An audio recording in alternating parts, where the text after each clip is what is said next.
दरम्यान युद्ध झालं तर पाकिस्तानमधून पळून जाण्याची भाषा पाकिस्तानचे नेते करतात। वळूया पुढच्या बातमीकडे। सिंधू पाणी करार रद्द केल्यानंतर पाकिस्तानचा जळफळाट सुरू झालाय। पाकिस्तानच्या नेत्यांकडून भारताला वारंवार धमकी दिली जाते। पाकिस्तानचे संरक्षण मंत्री ख्वाजा आसिफ यांनी भारताला पुन्हा धमकावलंय। जर सिंधू नदीवर भारताने प्रकल्प बांधला तर पाकिस्तान थेट युद्धच करेल असा इशारा त्यांनी दिलाय। सिंधू नदीवर प्रकल्प बांधण्यास आमचा विरोध असून आम्ही थेट कारवाई करू असं पाक संरक्षण मंत्री ख्वाजा आसिफ यांनी धमकावलंय।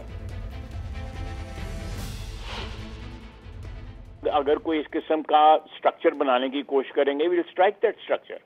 बिल्कुल we will strike that structure. That will be an act of aggression against Pakistan. वो पाकिस्तान के खिलाफ जारियत होगी। जारियत सिर्फ तोप के गोलों से या बंदूक चलाने से नहीं होती। जारियत के बहुत से अशकाल होते हैं, बहुत सी उसकी जो फेसेस होते हैं, उसमें ये भी एक फेस है। ये बहुत बड़ा फेस है। इससे तो कौमें जो हैं वो प्यास से या भूख से मर सकती हैं। तो ये अगर उन्होंने इस किस्म का अटेम्प्ट भी किया को आर्किटेक्चरल, तो स्ट्रक्चर को पाकिस्तान जो है डिस्ट्रॉय करेगा।